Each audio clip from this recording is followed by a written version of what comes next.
All right, clap one on three. One, two, three. What's up, everybody? Welcome to another episode of True Crime and Cocktails. We're so glad that you're here. As always, I am your host, Lauren Ash, and as always, I am joined by my co-hostess with the mostess, Christy Oxborrow. How you feeling? I'm not going to cry this time. I'm not gonna make Yet. that kind of bold statement. Yeah, look, I guess I shouldn't have come out the gate with that because who knows? Who knows? Anything can happen on the It's on True Crime and it's Cocktails. it's so young.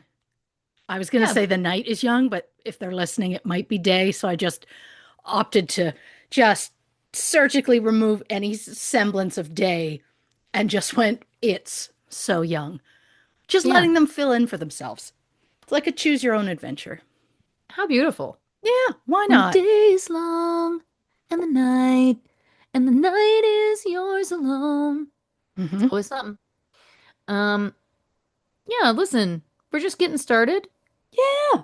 Hanging. I was gonna say banging, and that's not it. Hanging and then banging. Yeah, hanging, banging, but we're not, and Beautiful. we're not implying that either.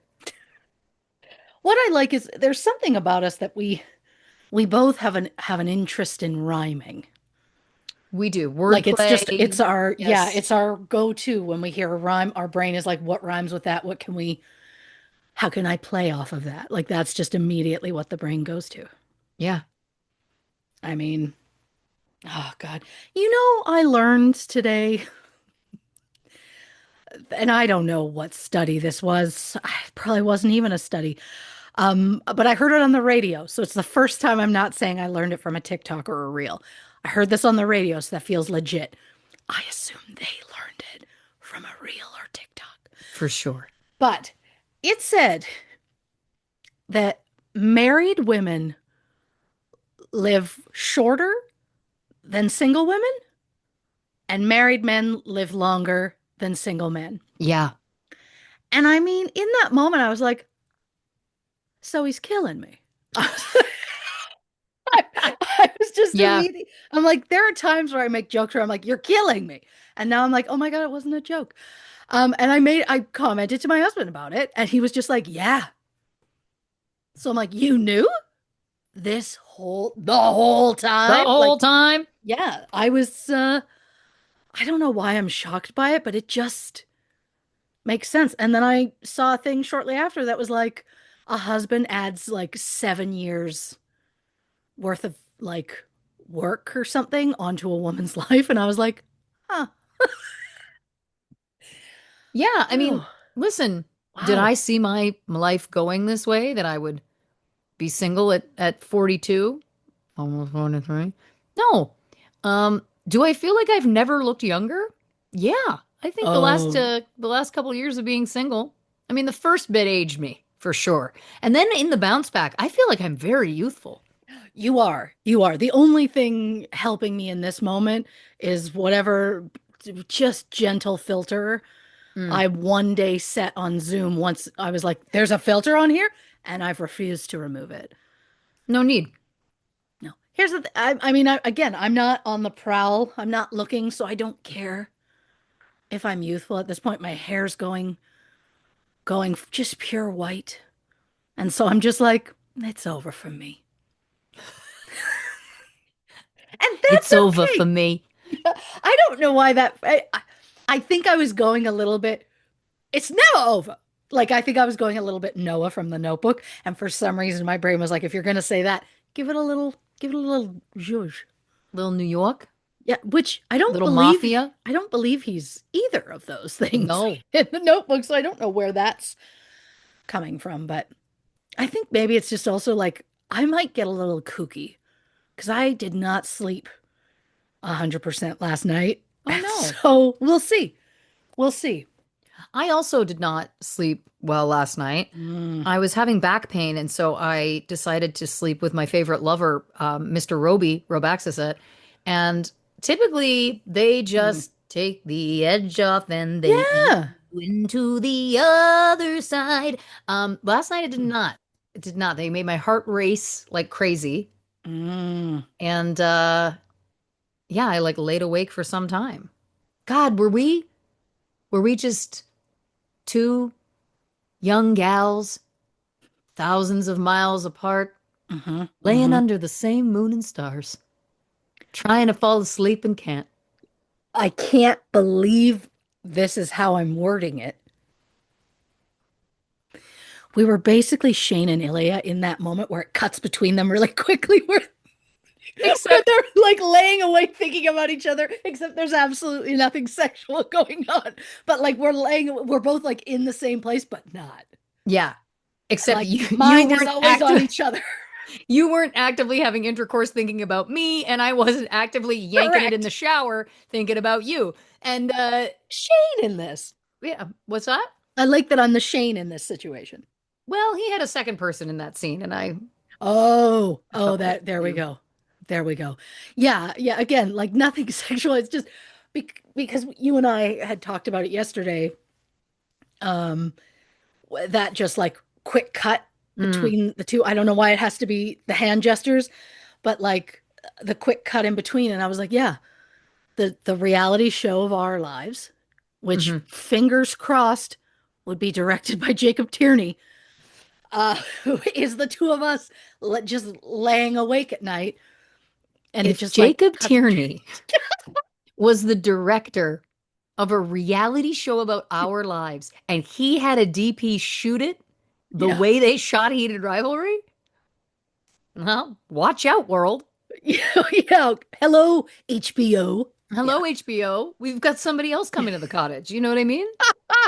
Yeah. Oh my God. A reality show directed by him in the same style. Hmm.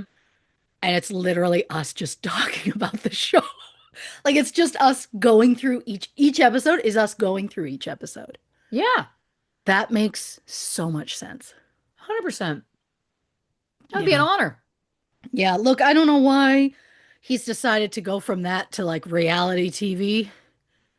Some I don't would know. say a step backwards, but to that Some might.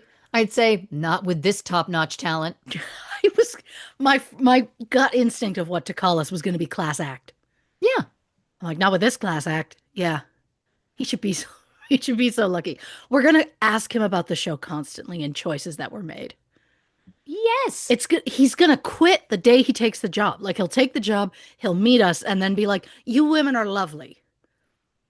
I can't do this," and Yeah. we'll just go, "Yeah, We'll say, yeah, we get that. we're polarizing. We are," and that's the thing, and that's okay. Yeah. It's okay. Not everybody's for everybody. Again, we've talked about No. this kind of thing before. Like I'm sure somewhere on the planet there's someone who's like, "Oh, Paul Rudd." Whereas, like, the majority of people are like, heck yeah, Paul Rudd. I would say though that the person who's saying Paul Rudd is just doing it to be contrary. That is, well, yeah, that is possible. It's tough because I'm just like, I'd like to see the receipts. He's universally loved. Yeah, I think so too. Yeah, I think he popped in my mind because I did just watch the new Anaconda My recently. anaconda don't. Yeah. Hmm. Hmm. I Now, is it based on the original major motion picture Anaconda or this hit sequel Anaconda's Hunt of the Blood Orchid? Now I don't believe there is any mention of the sequel, but it's like kind of a silly remake of it. Like it's a group Mm. of friends who decide they want to shoot their own version of Anaconda, and it just, I mean, there's also Jack Black and Steve Zahn and oh God, what's her name? Tandy Newton. Mm. Although I thought she changed her name, didn't she? She did. I don't know what to what. The point is, it was fine. Like I get they were Oh, going for like just like cheese laughs and things. And I was just like, okay, I see where you're going with this. I this wasn't is a like, Jack Black, Paul Rudd feature. yeah, I wasn't over the moon. It was fine. Wow. I'll see it again. Okay. I'll see it again at some point, but like, I wasn't like, bent over in laughter. I wasn't like on the floor crying because I couldn't believe how funny it was. It was fine. It has its moments. This is not high praise. I mean, I'm trying to be nice. Oh dear. It was, again, it was fine, It sounds but like it wasn't fine. It sounds like it was tough. it wasn't tough. There were a few like definite laugh out loud moments, but there was also moments where I was like, what am I doing? You know? And the thing is, I just have such high expectations of them because I mean, Jack Black in Jumanji, when he's acting like a 16-year-old girl acting as himself, like that was some of the funniest shit I've ever seen. Right. And so that's where I have my level for him. And then I watch this and I'm like, okay, Well, I'll tell you something. I I bet had they got had fun making it. I'm making it worse. yikes. I'm making it worse. Yeah. You are making it worse, which I Yeah. love. I will tell you this. I did have to just double check. I did receive an audition for Anaconda, and I was unable to do the audition because I was unavailable for the shoot days. Um, which I only share because at the time I was like, oh, what a bummer. It would have been nice to be in that movie, potentially. But what I'm Um, hearing is, do you do you do you know what the character was? yeah, I can tell you. Hold on. Because This is why I never delete an email. I can only think of potentially one or Uh, two. Claire? Was Claire the main? I don't Hold on, hold on. know. Let me head on over to IMDb. They'll answer some questions. Oh my God, yeah, it was Tandy Newton. Oh my Oh God. God, I didn't stand a chance at that. I Tandy. I wasn't sure if it was gonna be that part or if it was gonna be the part played by Ione Skye, Mm. which I was shocked to see her back in film. Good for her. Listen, both of those women, insanely beautiful. I think I stand more of a chance of Ione Sky. That I feel like I could see the two of us up for the same role. Tandy Newton and I'm just gonna go out on a limb here and say different types. Different types. Yeah. Yeah. I mean, I Tandy Newton, one of the objectively most beautiful women in the world. Like I just think that's like I get you know what? I'm gonna reframe it. yeah. What a compliment. Yes. What a compliment that I was in the conversation. Yes, we literally were just talking about how hot you are. So it's a wild swing You're to right. come back to, No, oh, you're I don't right. think so. I don't I think I was deserve to for the have part. that space. I Yes. deserve to be in the ranks of with Tandy Newton. Yes. Now, would I have, I'm saying this and I'm like, oh, would it have killed me to get my roots done or put on some makeup today? Maybe, but no, Mhm. I've got the receipt Oh my God. What again? This is an audio medium that we dress up for sometimes. It's not that the we point. spend a good 3 months of the year celebrating visually. We do. God, what a beautiful thing. Um, Yeah. look, we are who we are. Yeah. It's just one of those like we've done a lot of recording in a very small span. This weekend, Yeah, week. Yeah. yeah. And so it's just a lot of like I don't really know the day or what's going on. Hmm. And then I'll be heading to bed and I'll be like, "Oh, okay, I got to remember to do that tomorrow." And then I don't think about it for like 3 days and I'm like, "What was I Hmm. supposed to do?" Doesn't matter, I didn't get it done. Hey, Oh well. that's one of the benefits to not making a to-do list. Then, if you don't get it done, no harm, no foul. Yeah, it's just unfortunate it didn't make it to my to-do list. Hmm. I I've had a did. to-do list on the go for about 6 days, and Hey. it's not getting too done. You know what I Oh, mean? I get that. I get that. I praised myself earlier because I had a to-do list and I accomplished everything on the list each day except for like one item. And I was like, I'll do that tomorrow. I still haven't done that. There are just so many things that I'm like, oh, I just don't have time. And then by the time I think about it, like to call and make an appointment, and then I think about it and I'm like, well, they're closed and they've been closed for hours. Right. So it's like, oh, I'll try and remember to do that tomorrow. I'm gonna be in the middle of something else. Me The having to alien call cheeseburger. anybody for anything, Mm. always going to the bottom of the list. Oh yeah. Show me a website. Let me do a website. You know what I mean? Why do I need to pick up a phone? Yeah, I think at this point, phones should be for everything but phones, you know? Yeah. Like, let it be for everything else. I don't know what it would be called. If it wasn't called a phone? Yeah, like if its main purpose wasn't telephone. I mean, because again, my go-to is always, I guess I use it for Instagram, messaging, tiny zoo, and a calculator. I mean, I would say hand computer. Isn't that what we should be calling it? Hand computer. App device. App device. Oh, now we're on to something. We're on to Yeah, something. what am I using on this phone? Whatnot? TikTok? Hmm. It's a very Kind of end a list. it's a very two-word back and forth usage. Yeah. A TikTok, a whatnot. Like there's a rap in there that I'm far too white to do. Yeah. And it's good that you know that. Yeah, I know. I know. Ah! I know the boundaries. I know where the lines are. There. I just don't. I don't have a talent. I don't have a flow. I wouldn't say that.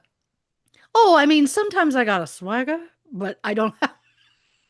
I don't have flow. To quote you from a recent episode, sometimes you I one of my favorite true It's crime and cocktails moments. it's just like sometimes I don't even know who she is.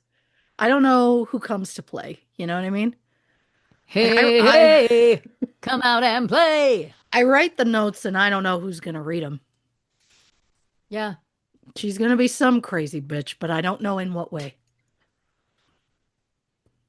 And we've just all accepted it. We're like, yeah, yeah, that's who she is. I like it. I'll Yeah, say this, you know what? Keeps me young. Keeps me guessing. Keeps me on my toes. I It's like like that. Christy Oxborrow's like a box of chocolates. You never know which one you're gonna get. Yeah, yeah. You can quote me. Oh God. I mean, I feel like at this point, I just whatever's gonna help, keep me young. Because apparently I'm dying fast because I'm married. That's fun. You know what? I'm going to That's tell really you, and bothered I'm me. going to say this to you right now. I'm going to preface this by saying I say this with nothing but love. I Hmm. say this with nothing but a warm hug and a little squeeze. And I'm going to say, let us have this one. Okay? Let the Hmm. single women have this one. You know what I'm saying? Oh yeah, yeah. I get Yeah. that. I get that. I'm just I love that I'm just like so that the men are the ones who benefit from marriage? That How do feeling. you not know that? I I guess I guess I just always assumed. I just didn't expect science to back me up. Science has backed it up. Yeah, Oh. I've seen a lot of Mm, these studies and whatnots. And yeah, the vast mhm. consensus is that women give and men Take. take, And speaking heteronormatively. we literally give till we die. That's it. And Oh. then when some women go, I'm not going to do it anymore, then they give to themselves. Oh, and then And then maybe that it's will extend the then it lifespan. extends the lifespan. Ah, crap. Well, There's benefits to both. sure. I just don't know why it shocked me as much as it did. I don't know why it did either. I mean, the second they said, I was like, God, yeah, that makes sense. Yeah. That makes sense. Oh, I don't know. But also who knows? It's all stats. I mean, it's only science, right? Sure. And look, I like science. That was dumb. Like, Oh, I thought that that was just the beginning of a thought. It was not. Okay, great. it was the beginning end and just a simple, I like science. What science? You again, I don't know who came to play, but Christy, she's a science nerd. I there mean, we it go. all comes That back. if nothing else, I love a callback, so Yeah. I guess that's something. I don't know. But when you think about those studies, my question is this, and you don't have the answer to this, but it's like, what are we talking about though? Like, is it 7 years on average? Like, what's the quantifiable number? Because it could be one of those Oh, things where it's like a few months. And then it's like, are we really quibbling? You know what I mean? sure. Sure. So you're saying how much longer does one survive over the other? Yeah. I Like, mean, like how much more time am I getting being alone? And then my other question is, do yeah. I bank time? So if I've had stretches where I've been Oh, single for a year, 2, 3 years, sure. does that do am I banking that life force if I then get into a relationship? Like then can it deplete the life force I built up, you know? Now, if I know science, And we've definitely established that you like it. I'm gonna say yes. Okay. Because I think the whole thing of like, I can only assume the whole married women die younger. It's because of the absolute extra stress they take having all these additional yahoos draining your resources. Yeah. So if your resources are pristine and for like a chunk of time and then you go into something, I think it's going to take longer for them to deplete. Yeah. I tried so hard to make that sound sciency, and I think I just made it sound geographical. Which ultimately still sounds intelligent. So that leads it back to sounding sciency. They've got to be in the same neighborhood. Like they both attended the same college. Oh yeah, I they're didn't both say how good the college was. They were both there. yeah, they came to enough classes to pass. And isn't all that that all that matters? Yeah. Go it just I mean, if your parent is really like struggling hard and making sure that they can pay for you to go, please go to all the classes. Please Oh. genuinely try. Hmm. just Is that a just, message for one boy? well, the fact that I don't believe that he listens, but if somebody that he's told about the show happens to hear this, pass that message around campus. Yeah. Just like for all the parents' sake. Yeah. And then I'm just like I don't know, some sort of a warning or something. I don't know. I'm doing something for other parents. Of Am I? course. I don't Have even know. always.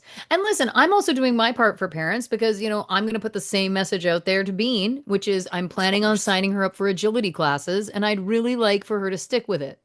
You know what I mean? I want to make sure that if I'm putting out the money Mm-hmm. and Mm-hmm. taking the time, Mm-hmm. I want to really make sure that this was just a really good excuse for me to slide in that I'm planning on signing her up for agility classes. I was gonna ask like my question immediately was gonna be, tell me this is serious. Oh, of course. Here's my dream. My dream is, and I don't know how far I can take this. Spoiler alert, if you didn't know this about me, I don't do anything halfway. Um, Mm-hmm. Mm-hmm. spoiler alert, decides to start unboxing, starts a giant toy collection in less than a month. Anyway, Yep. wants to make music, releases her own album herself, plans her own tours, and makes all of her own merch, etc. Um, Starts a podcast. Again, I just don't do anything halfway. So here's Correct. my thought. If there's a world in which Mm-hmm. somewhere like a year from now, Mm-hmm. someone's flipping through the channels and they come across some sort of cable access coverage of a local dog agility competition, and then you see Lauren Ash in a tan skirt with matching blazer, pantyhose, and a flat shoe running alongside this dog, clicking a clicker in the hand. That's my dream. Like, what I would love is if Mm-hmm. people were flipping but through, like, again, cable access and going, wait a second. Isn't that Okay. Lauren Ash? That's the goal. Now, also like then maybe she can go to regionals. Maybe we get to, I don't know what it looks like state level. I don't know how, I don't know Mhm. whether at, I'm covering her ears, her age. Um, I don't know if there's different categories. I don't know if because she's a rescue mutt, like, is there, does she have to be a purebred to get into these things? How elitist is the dog agility community? I don't know. I don't know. But I just think this is the beginning of some rags to riches, Mhm. blindside-esque biopic. Okay, couple of thoughts. Um, the fact that you felt the need to cover her ears when you said age, but felt okay about just clearly saying mutt. Well, she It's either way. Um, also, it's also the like slight stank you put on mutt. You were like, well, if she's a mutt, like I don't know if they're gonna well, that couldn't be was me happier. more. That's me raging against the machine. You know what I Of mean? course. Of I'm course. I'm saying mutt proudly. Of I think that course. it's wonderful that she is Yes. who she is, and she's fantastic. And I'm already, you know what it is? I'm already Mhm. getting putting a guard up because I don't want to know what kind of discrimination we're going to face when we try and enter the agility community. Is Um, it by dog size? Is it by breed? Like what? Like how does it work? Are I there need to competitions believe I by can get her in? size, but I have nothing to base this on because I didn't know about this till now, so I have not done any background on it. My other question, is this something you'd thought of before the show or something you thought of in this moment because you're looking for a good hook for Jacob Tierney for our show? This is something I've been talking about for a while. Hmm. Um, truthfully. And then honestly, it's like I find that if I say it on the show, then I typically make it happen. So I Oh, thought sure. maybe this is the week I should like, you know, put it out there because then I have accountability. Then I have to take accountability. Sure. I just, I mean, in my head, I hear the super fast, like electronic music that plays when they're showing shots of Shane and Ilya, um, like working out and stuff, Mm, and on the ice, that like super fast, like kind of music. I'm hearing that, but envisioning you running around with Bean on hmm a track, and I'm just like, this is it. You like, there has to be a shot of her trying to do little sit-ups. This is killing me. I never in a million years would have guessed that this would be a dream you have, but I could not be more tickled. Yeah. I know nothing about where you even begin to start with dog agility. Well, and I'm seeing classes, like agility beginner A, but then I'm like, oh, ages 6 months and older. Okay, here's the thing. She has to know how to sit. She has to learn down. She has to come to you from 6 feet away with distractions and no reactivity. Okay, we've got some goals to work on. Maybe I should be taking her just to a basic, like, dog training thing. Hopefully, I can teach her sit and stay and stuff Sure. like that. I think she'll actually be quite good at it. I think that Fox, Sure. may he rest. I want to remind everybody, I took him to two separate dog training classes, and both times, each separate instructor took me aside after the classes and said, "This isn't for him." They said he's too willful. He's too willful. They're like, he's not treat motivated. He doesn't seem to be affection motivated. He doesn't seem to have a desire to please you. They were like, it's just not for some dogs. So we never went back. But what I'm thinking is, I think Bean wants to please, and I think she's ready to go. And I've seen those little legs boogie. And I'm telling you, I think with a little bit of direction, we focus Mm-hmm. in. Would I like to take a medal? I'm not doing it for the awards. For me, think about her with a little tiny her size medal hanging around her fucking neck. I don't want to crush your dreams. I don't know that they do that. How, how dare you? I assumed it would be like trophy. You know what I mean? Yeah, you think I'm not going to be able to if I'm sourcing all of this, if I'm making all of this happen, I'll source her a fucking medal. You know what I mean? Okay. Okay. I'm just saying I'll forge it myself. I don't know that the agility people will provide that is all I'm I saying. guess what I'm going to have to start sourcing is how much is it for loose gold? I need to be able to melt down something. You know what I mean? Hmm. I'm sure I can hire a jeweler.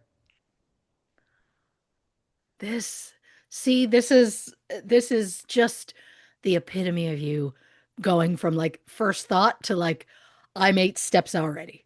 I'm Yeah. ready. I'm And ready to I'm go. already racking my brain going, do I have any jewelry from an ex that I could melt down into, and then I just thought, no, I have You nothing don't that want nice that. from an ex. I just assumed you wouldn't want that karma. I think that you'd probably get some of the karma out if you melted at a high heat. That is a good point. Yeah. But what I'm saying is I would have had to have had someone who wanted to get me a nice gift in the past in order to have one to repurpose now.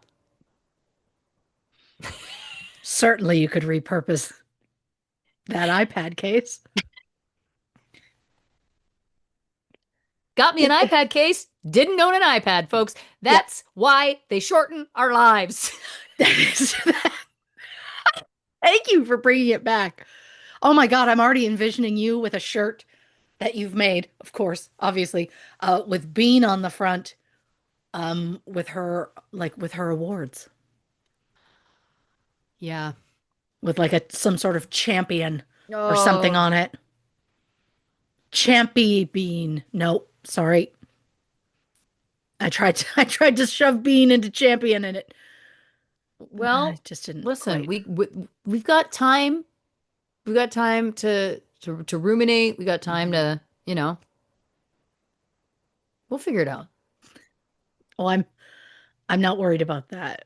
This is this is now just going to be all consuming. Yeah. Yeah. Listen, by the time we log off this record tonight, you and I both know that I will have booked an appointment for Hmm. her and I to go for an assessment, just to take her in, just to see. Maybe I should do some one-on-ones with a trainer. If I'm really going to go for this, I need to not be afraid to invest in her future. No one got to the Olympics without having a few private coaching sessions. You know what I'm saying? Oh boy, now we're talking Olympics. Hmm. Hmm. Hmm. Hmm. Yeah, I mean, you're right. The training has to start somewhere. It has to start somewhere. I mean, you are going to get some sort of tracksuit for training periods, right? Oh Absolutely. my God, is she getting a tiny tracksuit that matches? Uh, Definitely a little sweatband. Oh my God. Yep. I don't even know if they make teeny tiny little, like the little wristbands tiny enough. We'll find out. We'll find out. Listen, what you drinking over there? Oh, I'm just doing a Pepsi and a water. Yeah, I'm watering it up too. I'm being a good girl. And I did want another Diet Coke and I don't have any in the house. And I was like, you can't take 2 trips to McDonald's today, 3 trips. It doesn't matter. I didn't, is the point. Hmm. I have limits. We're talking this week, of course, the McCulkin murders. This is a case I don't know anything about, so I'm very excited to learn all about it, and I'm going to get all of you up to speed right now. In January 1974, Barbara McCulkin and her daughters, Vicki and Leanne, disappeared from their home in Brisbane. 6 years later, 2 suspects were arrested for the crime. However, they were soon released due to a lack of evidence. The McCulkin case remained one of the most enduring mysteries in Queensland history for 40 years until someone finally came forward claiming that a well known and much feared criminal was responsible. And it turned out that the criminal was associates with Barbara's ex husband. So, what happened to the McCulkins? Was the case officially solved? And what happened to the original suspects? Christy Oxborrow investigates. I should have said Queensland. Is that it?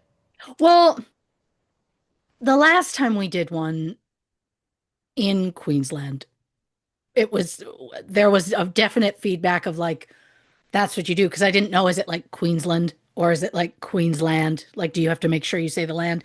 Everything I heard online because I went and found a bunch of like Aussie videos. There's like a woman, bless her, um, who literally just starts saying the names of towns and places in Australia, and she has an accent. She says Queensland.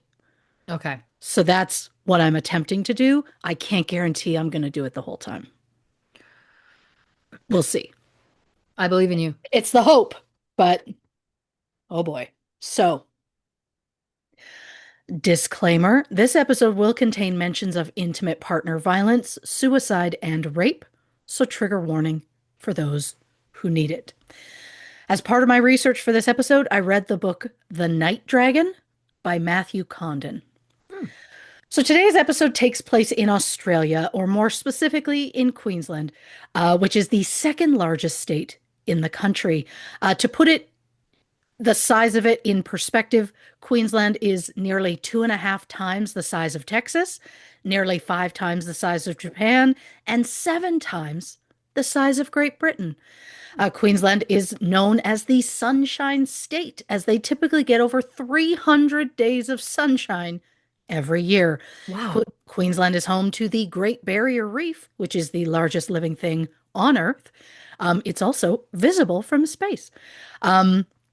Queensland is home to Daintree, which is the oldest rainforest in the world and is estimated to be 180 million years old, meaning it predates the Amazon rainforest by tens of millions of years. Wow. Yeah. Queensland is home to more than 200 national parks, over 100 islands off the coast, and 5 of the 20 UNESCO World Heritage Sites.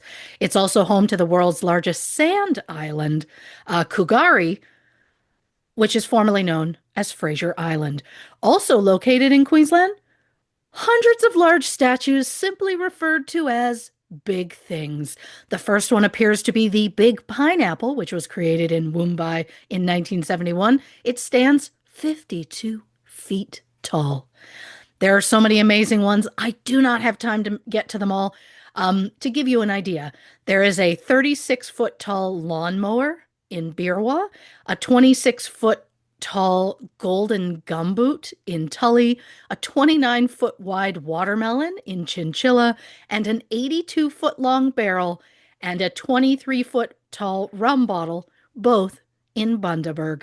And of course, there are a lot of animal statues, including, but not limited to, a 16-foot cassowary in Wongaling Beach, a 7-foot cockatoo in Mossman, a 25-foot cow in Highfields, a 26-foot long crocodile in Wanggetty, and a 42-foot kangaroo named Matilda in Kaibong.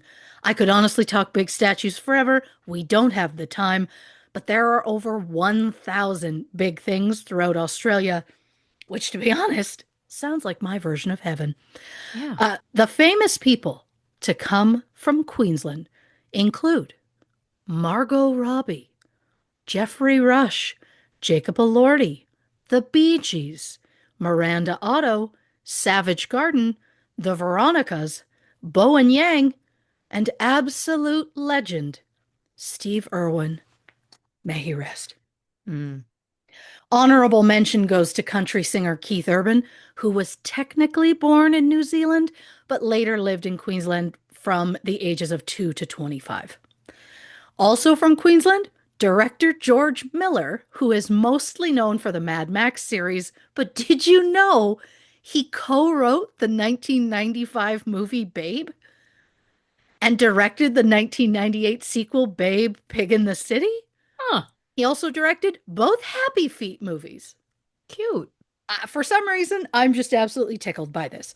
Is But he interested in directing a reality show about two Canadian women with a podcast? Doesn't matter. I hope we let him know it's more Babe, Pig in the City and less Mad Max. Oh, God. so on with today's case. Now, unfortunately, there is not a lot of information available about the 3 victims, so we're just going to do the best with what we have. Barbara May Ogden was born in 1940 in Maryborough, Queensland. In 1957, Barbara gave birth to a girl named Jocelyn. However, Barbara's parents forced her to put the child up for adoption as Barbara was only about 16 or 17 at the time, and she had no job and little money. According to 60 Minutes Australia, Barbara's parents refused to let Barbara marry the child's father, leaving Barbara with very few choices. From the best I can tell, Barbara's relationship ended soon after. Barbara went to work at King's Cafe, where she met Robert McCulkin, known as Billy. Why was he known as Billy? Doesn't matter. Um, I believe he was Robert William McCulkin, and that's why he's Billy. That makes sense. I'm like, did I call him Billy when he should have been Bobby? No, Christy, trust yourself. So, at the time, Billy was a member of the Navy Reserve. Soon after, in June 1960, Barbara and Billy got married, and they had two daughters together, Vicki Marie in November 1960, and Barbara Leanne, known as Leanne, in June 1962. Now, unfortunately, Billy McCulkin wasn't a good guy. He, in fact, was described as an abusive philanderer, a criminal, and according to one judge, quote, detestable individual in many respects. Jesus. Yeah. Barbara took care of their daughters on her own, and Billy was kind of in and out of the house, including a time in late 1973 when he just outright moved in with his longtime girlfriend. Mm. On Wednesday, January 16th, 1974, Barbara and her daughters were at their home on Dorchester Street in the Brisbane suburb of Highgate Hill. Around 6:30 p.m., Janine and Janet Gayton, who lived across the street, went to the house to pick up Vicki and Leanne for Janine's 10th birthday party. Barbara stayed home and had some drinks with a couple of acquaintances. Leanne went home around 7:30 because she wasn't feeling very well. Vicki returned home around 10:15 after telling Janet and Janine she would see them the following day. The next day, Janet and Janine went to the McCulkin house, but no one was there. On Friday, January 18th, around 6 p.m., Billy arrived at the house to find the front door unlocked. He walked to the store on the corner to ask the shopkeeper if she had seen Barbara, Vicki, or Leanne, but she said she hadn't. While walking back to the house, Billy saw Janet Gayton. When he asked if she had seen his family, Janet said she hadn't seen them all day. In fact, she hadn't seen them since Wednesday night. Billy quickly became concerned, so he broke the glass on the front door and let himself in the house. The lights were still on. The family's two cats had been locked inside.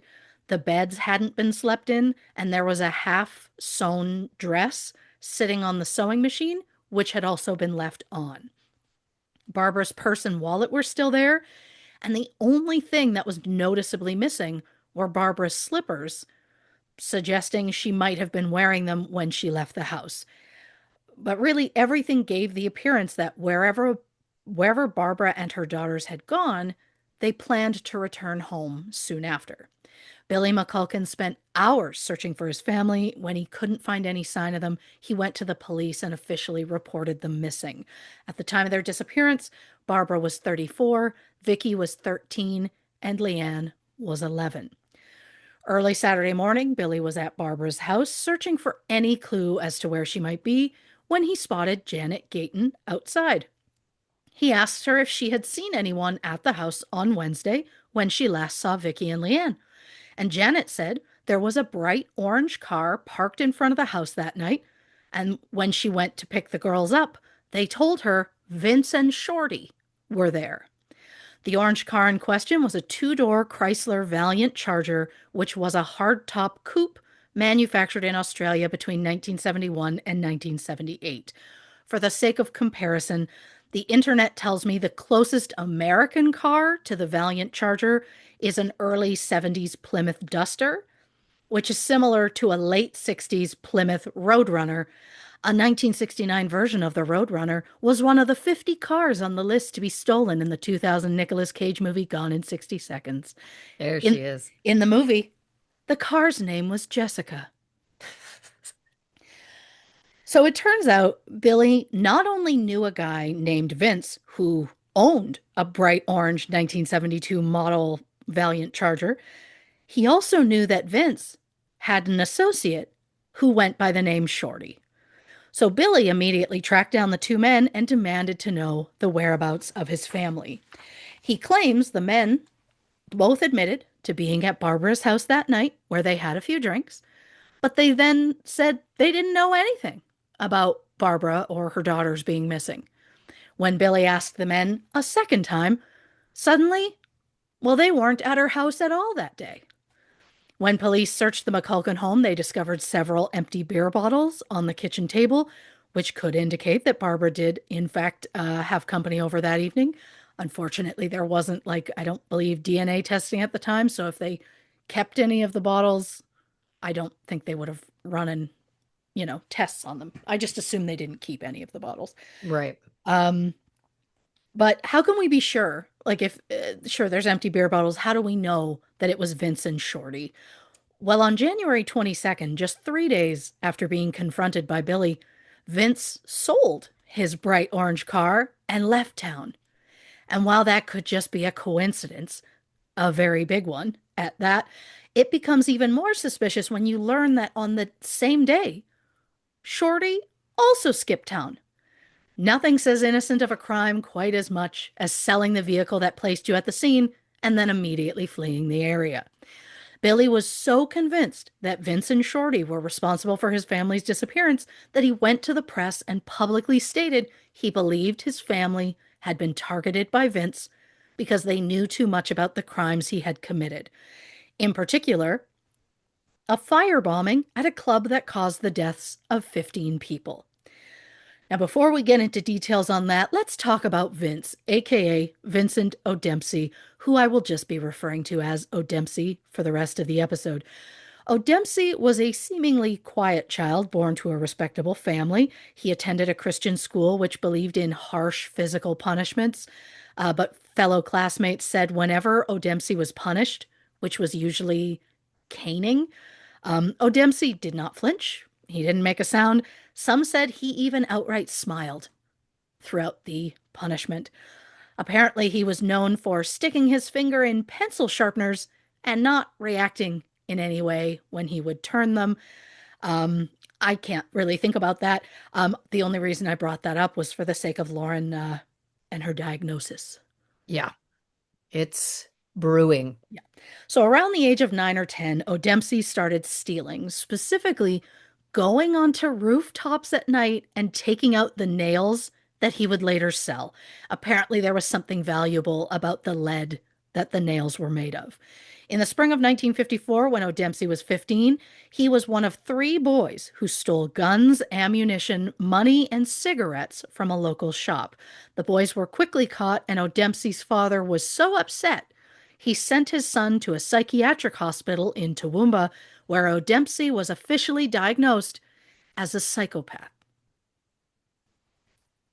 In 1956, O'Dempsey was found guilty of theft, which was his first of many convictions. He had one conviction in 1958, but 1959 seems to be the year that O'Dempsey really escalated in violence. In the span of just 6 months, O'Dempsey, who was just 20 at the time, was charged twice using threatening language, once with the assault on an off-duty officer, once with aggravated assault of a sexual nature on a female child.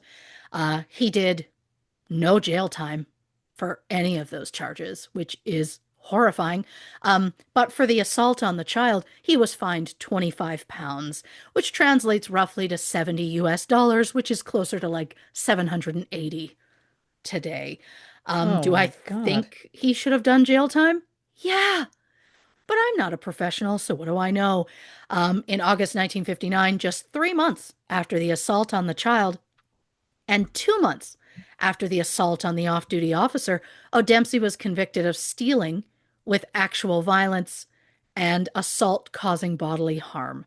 He was sentenced to 5 and 3 years hard labor to be served concurrently.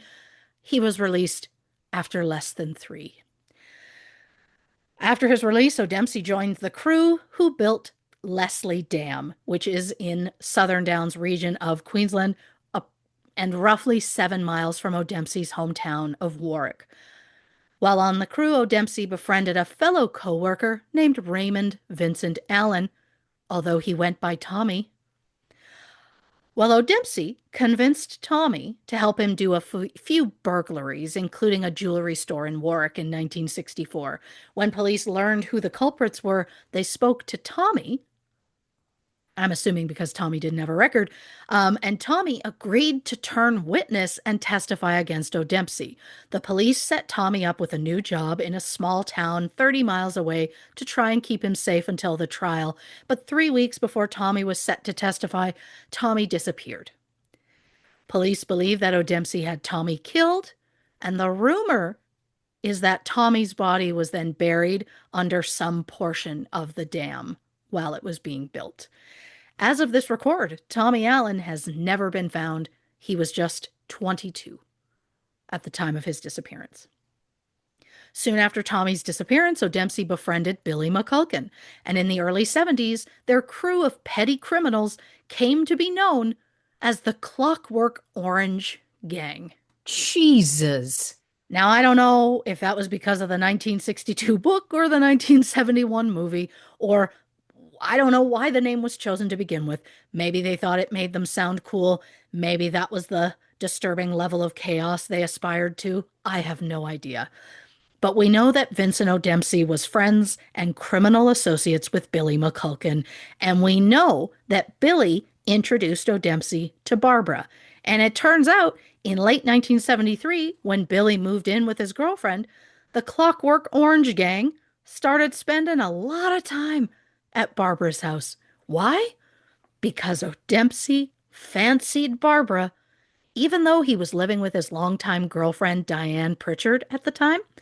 And from the sounds of it, Barbara also was not interested. But speaking of O'Dempsey's girlfriend, Diane, I just want to add a quick true crime within the true crime side note. Yes. In the early 70s, Diane ran a massage parlor, specifically one of those happy ending type establishments. And hey, as long as the women are consenting, paid well, and physically safe, I have no issues. I don't know if that was the case here or not, as I've heard it was technically O'Dempsey's place, and Diane was just kind of running it for him, so I don't know. But there was an 18-year-old girl named Margaret Grace Ward who worked at this parlor. In November 1973, Diane and Margaret were both issued a summons on prostitution charges. Margaret panicked. She went to a lawyer and she agreed to give evidence against Diane and O'Dempsey. The following day, Margaret failed to appear in court. She was officially reported missing a few days later. All Margaret's clothing was found at the hotel where she'd been living. As of this record, no sign of Margaret Grace Ward has ever been found. So the key thing to remember here is that Margaret is the second person that we know of, the first being Tommy Allen, who mysteriously disappeared after agreeing to give evidence against O'Dempsey. And while there's no physical evidence he was involved in either disappearance, given his history and his proximity to these disappearances, I think it's a pretty good guess It's worth noting. to make. Yeah, Worth noting. it's worth a note. Yeah. Um, so with this in mind, is it possible that the disappearance of Barbara McCulkin and her daughters is linked to them knowing something about O'Dempsey's crimes that he didn't want them to know? Because that would be a pretty big motive. It was said the Clockwork Orange Gang spent a lot of time at Barbara's house, so maybe she overheard something that made O'Dempsey nervous. Like what, you ask? Thank you for asking. On February 25th, 1973, there was a fire at Torino's nightclub on Ann Street in the Fortitude Valley district in Brisbane. Thankfully, no one was hurt, but the fire destroyed the building. Just 11 days later, there was another fire at a second club less than 4 blocks away. The Whiskey A Go-Go was located on the corner of St. Paul's Terrace and Amelia Street. Shortly after 2 a.m., 2 fuel drums were thrown into the entrance of the building and set on fire. But unlike the Torino's fire, there were approximately 100 people at the club who desperately tried to escape. Sadly, 15 people, including 3 staff members, 2 members of the band, and 10 patrons, all died of carbon monoxide poisoning before the firefighters arrived. It was the worst mass killing in Australia until the Port Arthur massacre in 1996, where 35 people were gunned down in Tasmania. Since the fires happened so close together, both in time frame and proximity, the police believed that the fires were likely set by the same people, but they just didn't have evidence to prove it. Just 2 days after the Whiskey A Go Go tragedy, police arrested 28-year-old James Finch and 33-year-old Jon Stewart, which is spelled differently than that of beloved Daily Show host Jon Stewart. Police learned of Finch and Stewart and their involvement in the fire from Stewart's brother. Apparently, Stewart had a history of car theft, dangerous driving, and burglary. When he was 15, he was charged with stabbing another youth during a brawl, and 11 years later, he was charged with malicious wounding following another attack. By the time Stewart was 32, he'd spent 12 years in detention, including several months in and out of mental institutions. According to the Australian Dictionary of Biography, Stewart paid Finch to fly from England just 10 days before the Whiskey fire, meaning Finch would not have been in the country at the time of the Torino's fire. Both men denied any involvement in either fire, but they were charged with murder regarding the fire at the Whiskey A Go Go. Despite the fire killing 15 people, Finch and Stewart were only charged with 1 count of murder because the prosecutors felt that focusing on a single victim would be more than enough to secure a conviction and to ensure the maximum penalty. So it was decided to charge Finch and Stewart with the murder of the youngest victim, 17-year-old Jennifer Denise Davey, who worked as a waitress at the club. And their whole reasoning basically was they didn't want to confuse a jury. This isn't like a serial murder where they went around to different places and killed people at different times. This was specifically all the same people at once. Right. So I don't understand how that could be confusing. But I'm not a professional. I mean, I just think that both men should have gone to trial over 15 counts of murder, especially since, as of this record, it was the only trial for this case. By not including the other 14 victims, it just feels like their families were kind of denied any sort of justice. The other victims included 21-year-old Colin Folster, 19-year-old Darcy Day, 21-year-old William Nolan, 51-year-old Ernest Peters, 31-year-old Desmond Peters, 26-year-old Carol Green, 24-year-old Wendy Drew, 32-year-old Brian Watson, 23-year-old Peter Marcus, 19-year-old Faye Will, 29-year-old Desmay Carroll, 20-year-old Leslie Palethorpe, 19-year-old David Western, and 26-year-old Paul Zoller. So throughout the trial, both Finch and Stewart maintained their innocence. However, they were found guilty and sentenced to life in prison with hard labor. The verdict, it turns out, was based on a typewritten transcript of the police interview that Finch had, during which the police claim that Finch confessed. But since the transcript wasn't signed by Finch, we can't guarantee it was actually typed while he was in the room. Stewart continued to claim his innocence. I don't know how he felt this was going to prove he was innocent. He started like swallowing small pieces of wire just to force them to have to do operations on him. He went on hunger strikes. He started pulling bricks out of buildings at the prison so he could spell out the word innocent. Jon Stewart was found dead in his cell in January 1979 following a 6-day hunger strike. His cause of death was an acute heart infection, possibly the result of a virus. He was 38. Some believe he was poisoned by people who hired him to commit the arson in the first place. Is it possible? I mean, in the grand scheme of anything's possible, sure. I find it hard to believe They'd go after Stewart and leave Finch alone because both men are screaming that they're innocent as loudly as possible. It's just Stewart was a little louder than others. Some also claim that the men who hired him did him a solid by sneaking poison into his cell so that he could take his own life. Whether that's true or not, I don't know. For years, the transcript claiming that Finch had confessed caused a lot of controversy because Finch continued to deny that it was true. In 1985, an outside authority analyzed the speech patterns of the transcript and stated it was highly unlikely that Finch's confession was recorded word for word, and therefore quite possible the police had faked the entire thing.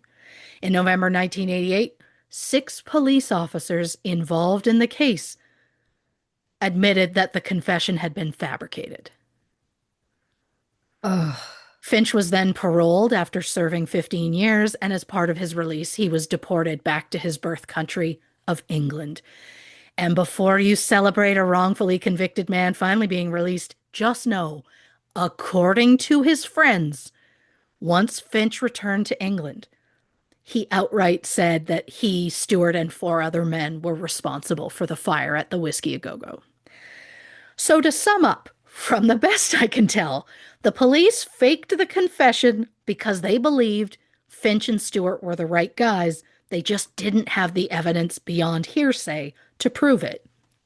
So, because they admitted the confession was fake, Finch was released, only for him to then admit the police were right all along. Did Oh. Finch really confess, or was he just trying to look tough in front of his mates? It could honestly go either way. But if Finch and Stewart were really responsible for the fire, why'd they do it in the first place? Allegedly, it was part of some extortion scheme against Brisbane nightclub operators perpetrated by a criminal organization. Do I believe that career criminals would hire lower level criminals to set fires in local businesses to try and scare other businesses into complying with their demands? Absolutely.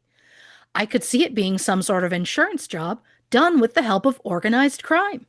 The entire thing is giving vibes to a previous episode that we did about the Luna Park fire in Sydney, where 7 people, including 6 children, were killed after the ghost train ride was set on fire at an amusement park in June 1979. For more information on that, check out episode 204. So while the Whiskey A Go Go fire was tragic, what does it have to do with the disappearance of Barbara, Vicki, and Leanne McCulkin? Well, less than 48 hours after the fire, Barbara took her kids and went to stay with a friend. She told her friend she was terrified because she had information on Billy and his whole Clockwork Orange gang and their links to certain members of the Queensland police force. Oh. However, Barbara didn't specify anything about the fire, but according to a classmate of Barbara's daughter, they allegedly saw Leanne crying at school, saying her father had something to do with the fire. We are, of course, talking 9 or 10-year-olds at this point. So, how accurate were they? We don't know. Is it possible Barbara thought they were involved and her daughter overheard and just assumed it was gospel? I don't know. We do know that Billy McCulkin and Vincent O'Dempsey were both brought in for questioning after the fire occurred, but police at that point were at a loss and had brought in every known local criminal for questioning. Another criminal brought in for questioning at the time, Gary Dubois, who went by the name Shorty. I refuse to call him that. I had to refer to him as that earlier. I won't be doing that again. It's weird.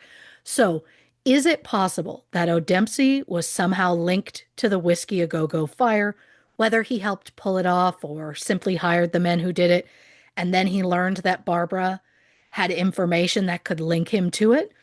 Since him and his gang spent a lot of time at Barbara's house, it definitely feels possible she could have overheard something.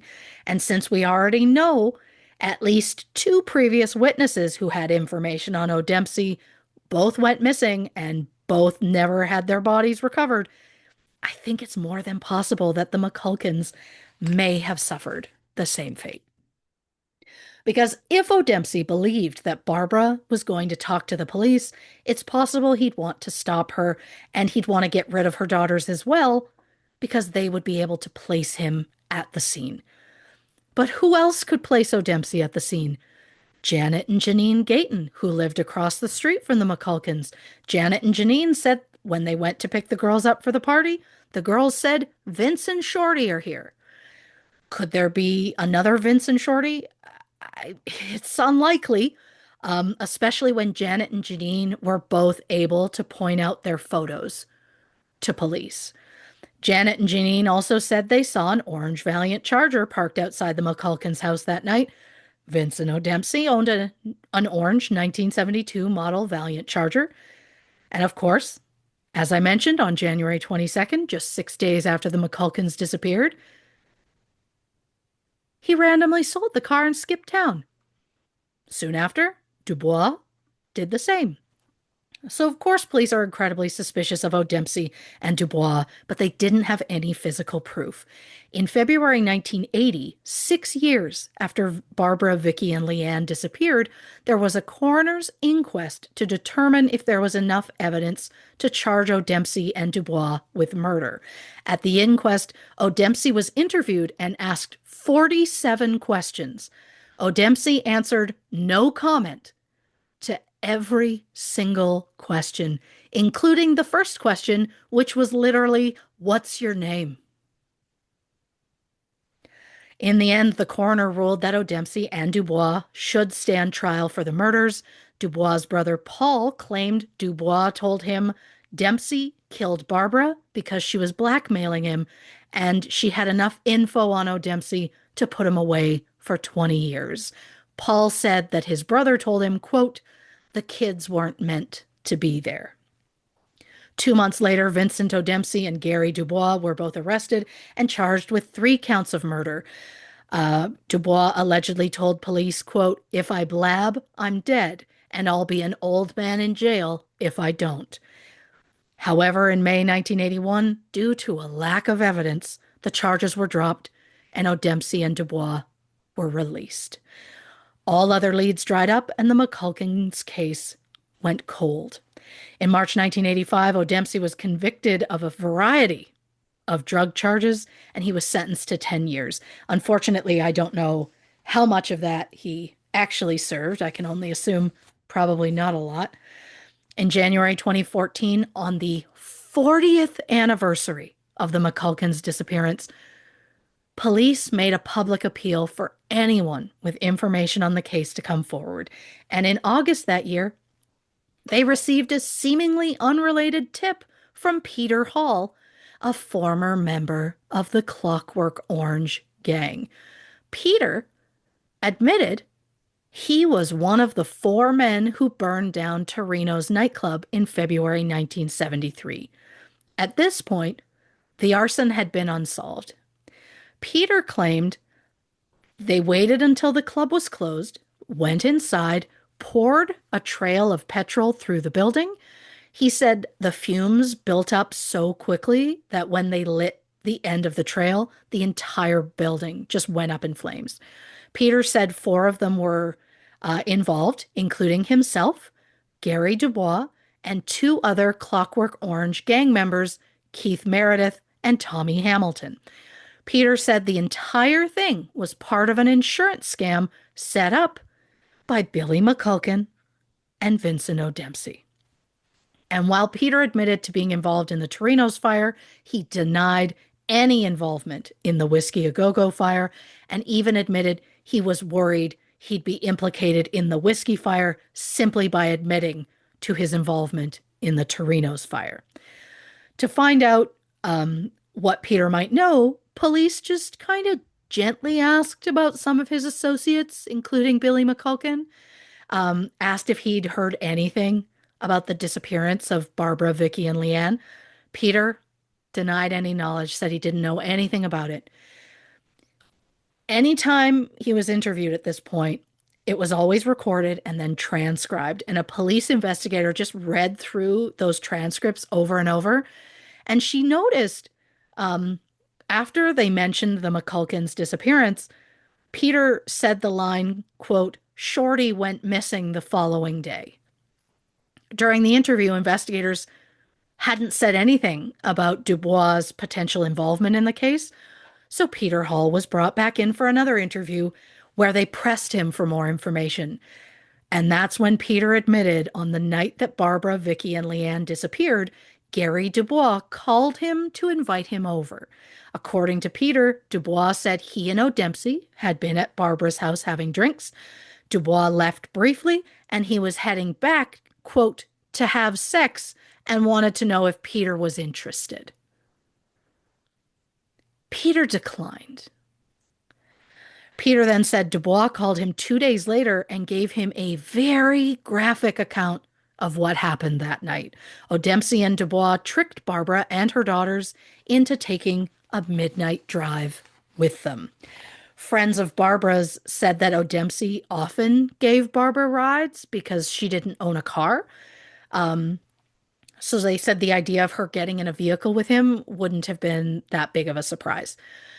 Dubois claims that once Barbara, Vicki, and Leanne were in the car, Dubois tied them up, and O'Dempsey drove them out to some bushland near Warwick, which is about 2 hours southwest of Brisbane. Dubois then claimed he sat with the girls while O'Dempsey went off in the dark with Barbara. He wasn't sure what was happening, but he could hear gurgling noises, so he just assumed she was being strangled. Gotta love that he just assumes a woman is being murdered and he's like, I'll just sit here and make chit chat with her kids. Like, what a Jesus. fucking choice. Now, this part is particularly difficult to hear, so I'm going to try and be quick about it. Dubois claims when O'Dempsey returned without Barbara, he instructed Dubois to rape one of the girls while he raped the other. O'Dempsey then instructed Dubois to kill one of the girls, to which Dubois refused. So it's nice to know he has a limit. According to Dubois, O'Dempsey then just killed both the girls.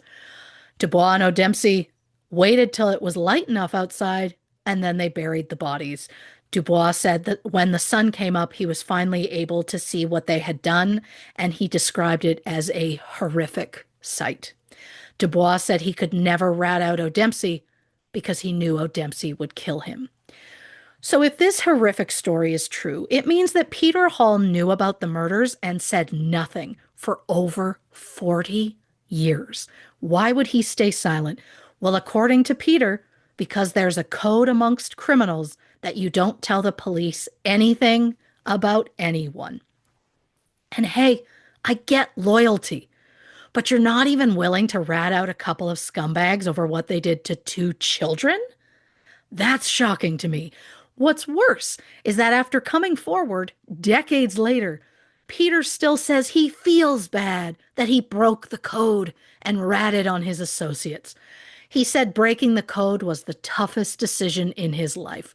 And look, I want to have empathy for Peter here, but to learn about something horrific that happened to children and to be more bothered by the idea of ratting out the men who did it than by seeing them walk free for 40 years is wild to me. And yeah, I guess I could cut Peter some slack. After all, he did tell the police what he knew, even if it did take decades. But he only admitted to it after he was caught saying something suspicious. When he was first asked about it, he denied any knowledge. Peter admitted to lying to police when he first said he didn't know anything, claiming he withheld information because he didn't trust the police. And I mean, that does make sense. There was a massive scandal involving corruption within the Queensland police in the 80s, which we slightly touch on later. But Peter Hall was then offered immunity from prosecution for his role in the Torino's fire if he agreed to testify for the prosecution at trials regarding the McCulkin murders. However, even with Peter's testimony, they didn't have bodies. So the investigators needed more evidence before O'Dempsey and Dubois could be arrested. And then a man named Warren McDonald came forward. Warren's father was an associate of O'Dempsey's, so when Warren was young, he became O'Dempsey's protege. In 1997, Warren was helping O'Dempsey at his llama ranch, which was actually a front for a massive illegal grow up. Apparently, another employee was causing problems at the ranch, and O'Dempsey told Warren he needed to handle it by getting a notch on his gun, which I guess was his way of saying that Warren needed to kill someone to earn the respect of the others within the organization. O'Dempsey then allegedly bragged, saying he had several notches on his own gun by the time he was Warren's age. Warren then claims, while speaking of previous kills, O'Dempsey outright said he was responsible for the murders of Barbara, Vicki, and Leanne, stating the police would never catch him because they'd never find the bodies.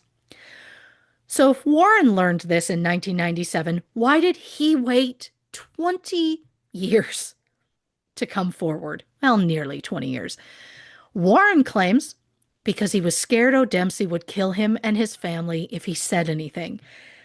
And honestly, he kind of has a point.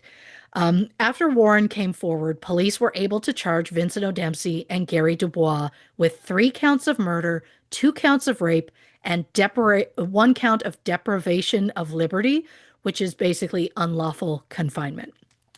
And while O'Dempsey was in prison awaiting trial, an inmate came forward to say O'Dempsey was plotting Warren's murder because he learned that Warren was trying to give evidence against him. The inmate, who is unnamed because he later became a witness for the prosecution, said O'Dempsey had people following Warren to learn his every move. They knew the exact time he left for work, the exact route he took every day, the roadhouse where he had breakfast every morning. The plan was to make it look like an accident on a quiet section of road where Warren might not be noticed. O'Dempsey also allegedly tried to organize a hit on his ex-fiancée, Carrie Ann Scully, who was also set to testify against him. So if O'Dempsey is trying to arrange hits from prison, I can see why people might be a bit nervous to come forward. From the best I can tell, the hits on Warren and Carrie Ann were never officially attempted. Gary Dubois was offered immunity in exchange for revealing the location of the McCulkins' remains. He refused. Oh my God. Dubois was the first to go on trial in November 2016. One of his murder charges was lessened to manslaughter, so his official charges were 1 count of deprivation of liberty, 1 count of manslaughter regarding Barbara McCulkin, and 2 counts of rape and 2 counts of murder regarding Vicki and Leanne McCulkin. Dubois pleaded not guilty, but the case was like an uphill battle for the defense because Dubois had a previous rape conviction. In 1964, when Dubois was just 17, he was convicted for participating in a gang rape. He was sentenced to 8 years and released in 1972. Dubois claims he was set up by the police. At the time of the McCulkins' disappearance, Dubois was 27 years old and dating a 17-year-old girl named Jan. When Dubois quickly fled after he was linked to the crime, Jan went with him. The couple were later married. Jan says Dubois couldn't have had anything to do with the McCulkins' disappearance because he wasn't capable of something like that. So then, when Jan was asked what she remembered about the day the McCulkins disappeared, she said she has no recollection of that day. Which is weird. If my man was suddenly acting super squirrely and was like, we should get out of town, I'm going to remember that. Yeah. But, what do I know? Peter Hall testified, giving the same horrific and graphic account that he originally told the police. He claimed that Dubois told him that O'Dempsey told Dubois to rape one of the girls, and Dubois said he didn't feel good about it, but he did it anyway. Dubois then claimed O'Dempsey killed one of the girls and asked Dubois to kill the other, and he refused, so O'Dempsey killed the second child. Oh, so you can say no to him. You could have said Right. no at literally any point or stepped in to try and save them, but okay.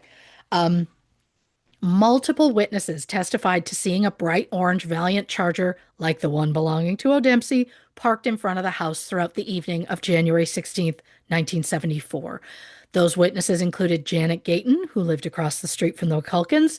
She testified she didn't see O'Dempsey and Dubois arrive that night, but that they were already at the McCulkin house when she went to pick up Vicki and Leanne around 6:30. Back in 1974, when Janet was just 13, she was able to identify both Dubois and O'Dempsey from a series of mugshots.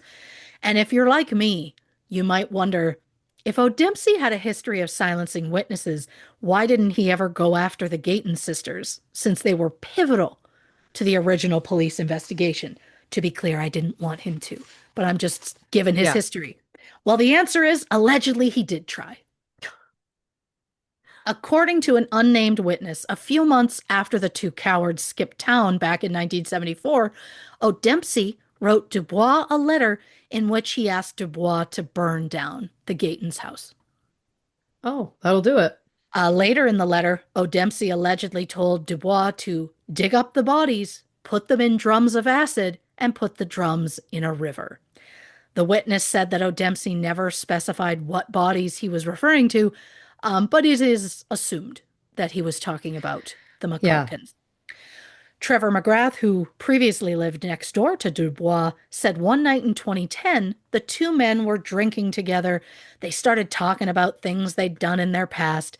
And according to Trevor, Dubois said he previously had done time for murder, but was released due to insufficient evidence.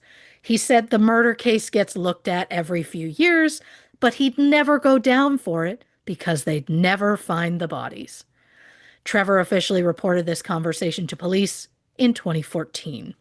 And to be clear, the only murder Dubois was ever arrested for and then released due to a lack of evidence was the McCulkins.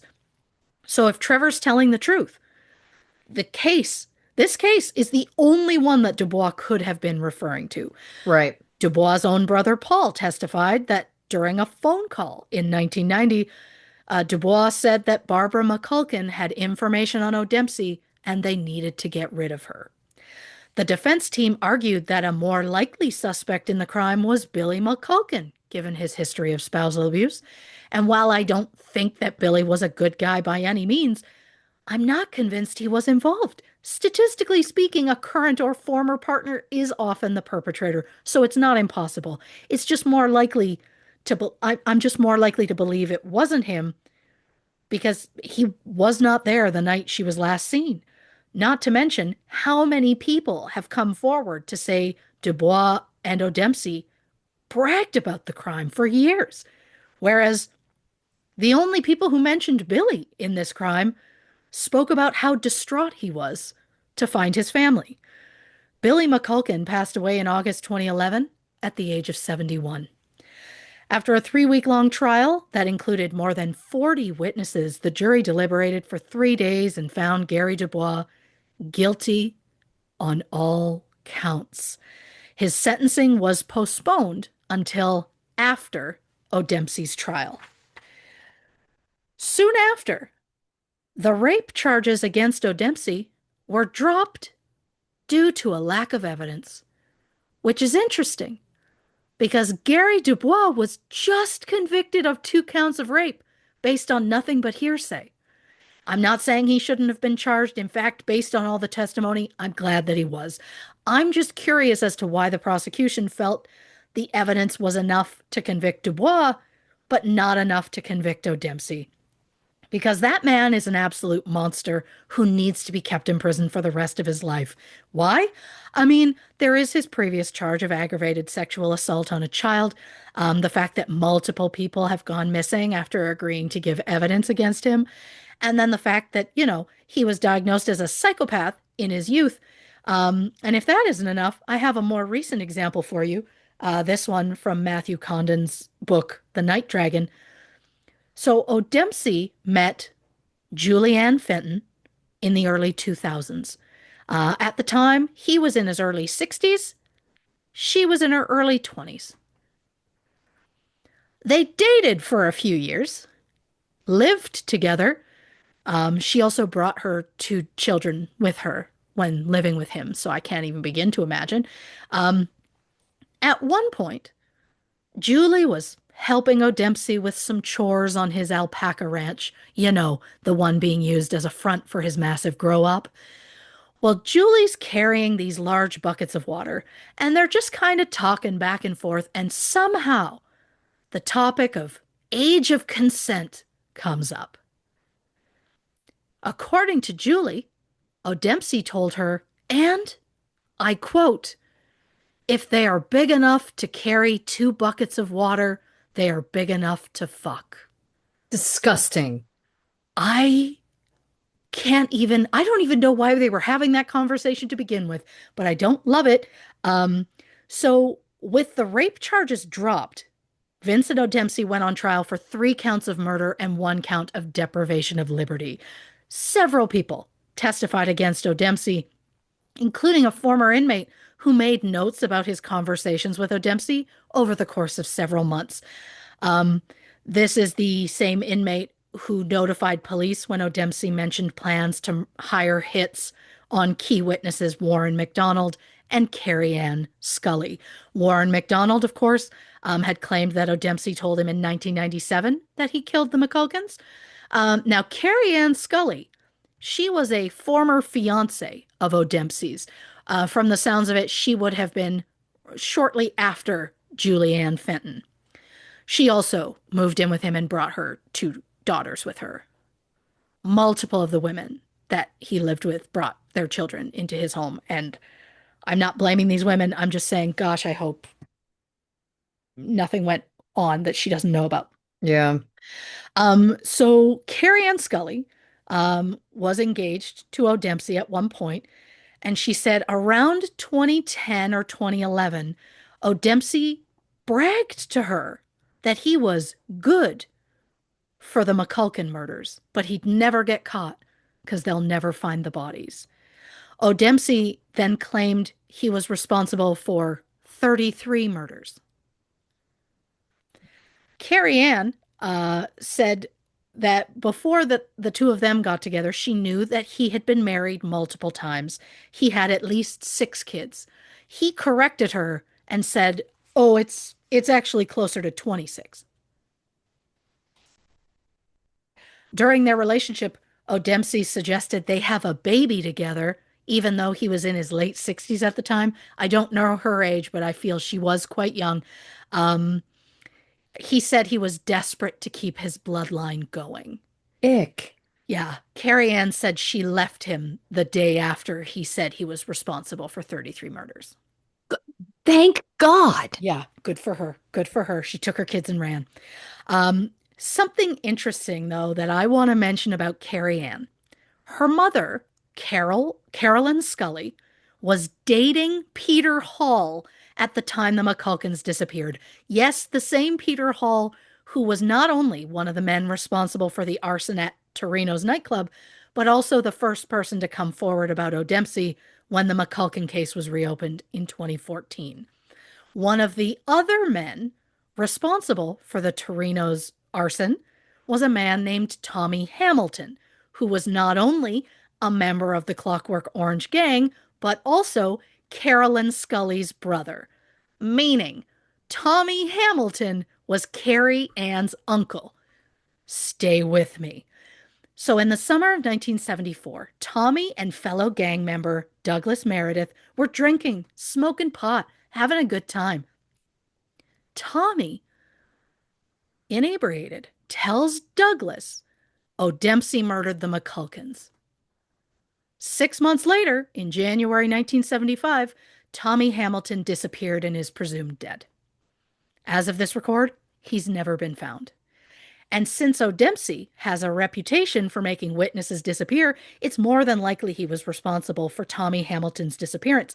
And then, after he allegedly did that, he briefly dated Tommy's sister, Carolyn, and then later got engaged to Tommy's niece, Carrie Ann. Yeah, he dated mother and daughter years apart. Yeah. I don't know if either of them realize that O'Dempsey is connected to Tommy's disappearance or not. Um, but this is, whether they do or not, this is something straight out of an episode of Neighbors. I don't even know. I'm not judging. Mother and daughter dating the same person. Like, I would love to know how old Carrie Ann is. I'd love to know how old she was Yeah. when her mother dated him, and then she ended up dating him years later. I just have so many questions. Um, so numerous people testified that O'Dempsey bragged to them about killing the McCulkins, including one person who said O'Dempsey admitted to killing Barbara, but then claimed Dubois was the one who killed Vicki and Leanne. The case, I mean, from a lawyer standpoint, it was mostly circumstantial. There was no blood, no fingerprints in the house, there were no bodies. So just like Dubois' trial, the defense tried to claim Billy McCulkin was a more likely suspect given his history. But after a 4-week-long trial that included more than 50 witnesses, Vincent O'Dempsey was found guilty on all 4 charges. Thank God. Yeah. O'Dempsey and Dubois were then both sentenced to life in prison. And thanks to the no body, no parole laws in Queensland, neither will get out until they confess to where the McCulkins' remains are. The day after both men were sentenced, the Queensland Attorney General announced the state government would reopen the coronial inquest into the 1973 fire at the Whiskey A Go Go. Investigators wanted to look into the adequacy of the original investigation because, despite the case taking place in Queensland, a detective from New South Wales was involved in the investigation. The former detective in question was Roger Rogerson, his real name, by the way, um, who was, once a highly decorated member of the police force, but then later became known for his association with organized crime, especially his alleged friendship with the big time crime boss Abe Saffron, who was, potentially linked to the Luna Park fire in 1979. Again, see episode 204 if you're so inclined. So, a crooked cop with connections to an organized crime boss who was accused of arson investigating an out of state fire that might have links to another organized crime boss. It's not a great look, Rogerson. And look, we don't have time to get into all of his details, but Rogerson was a shitty person. I could easily do an entire episode just on him. He was suspended from the police force in 1984 over concerns of corruption. He was outright dismissed in 1986. In 1988, Rogerson admitted that he and other lead detectives fabricated evidence in the Whiskey A Go Go case because he said they absolutely knew that James Finch and John Stewart were involved, but they had insufficient evidence to convict them. Did he know they were involved, or was he just claiming they were to cover for his crime boss friends? Could go either way. But criminal associations aside, Rogerson was also linked to the attempted murder of Detective Mick Drury in 1984 and the murder of Sally Ann Huckstep in 1986. In 2016, Rogerson and another former detective were convicted of the 2014 murder of Jamie Gow. Both were sentenced to life in prison, where Rogerson died from an aneurysm in January 2024 at the age of 83. Again, there is enough on Roger Rogerson to fill an episode. Don't know that I can say Roger Rogerson that many times, but you know, um, but we've mentioned him, just a small sliver of his crimes. So we got to go back to the Whiskey A Go Go. So 41 witnesses were expected to give evidence at this new inquest, including Gary Dubois and James Finch, one of the men originally convicted of the crime. Unfortunately, a month before he was set to testify, Gary Dubois was found dead in his prison cell. He was 74 years old. His cause of death is unknown. Then, just 1 week before James Finch was set to testify, he also mysteriously died. He was 76. His death was listed as not suspicious, but his cause of death is unknown. Allegedly, Warren McDonald's father, who was a former associate of O'Dempsey's, told O'Dempsey that James Finch was returning to Australia to testify at that inquest. O'Dempsey allegedly responded, "If he comes back, I'm screwed. He'll have to be knocked." I assume that means taken out. So, did O'Dempsey hire someone to take care of Finch, or was his death actually natural? We'll probably never know. But in August 2019, Vincent O'Dempsey was charged with a second cold case. As I mentioned earlier, in April 1964, 22-year-old Vincent Allen, known as Tommy, disappeared from Warwick shortly after agreeing to give police information on a string of robberies that O'Dempsey was allegedly involved in.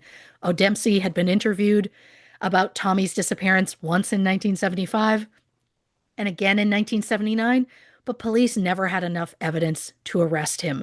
The rumor, of course, again, is that O'Dempsey murdered Tommy and buried his body beneath the Leslie Dam, which was being built near Warwick at the time.